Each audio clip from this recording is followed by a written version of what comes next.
What's up everybody, Jason Page here. Welcome back to another light painting tutorial. In this one, I'm going to show you how I created this image right here.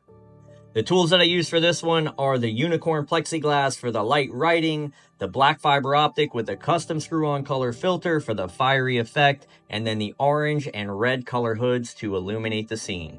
The settings that I used are ISO 400 f8 shooting on bulb mode, starting the exposure now, creating the light writing. What I'm doing here is number one, writing backwards, the most difficult part about light writing so that I don't have to flip this in post.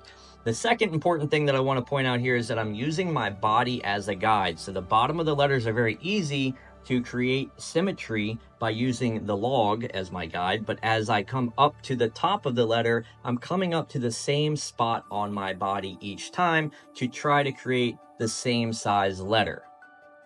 Now coming in with the black fiber optic to create the fiery effect in the scene. Again, to create this fiery effect, I created a custom screw-on color filter just with some orange, red, and yellow gels down in the filter, screwed it onto the black fiber optic, and that's what gives the color of that fiery effect in this image. There's no rhyme or reason to my movement here. I am just trying to stay consistent in being on the log and on the bottom of the ground to make it seem like this log is on fire.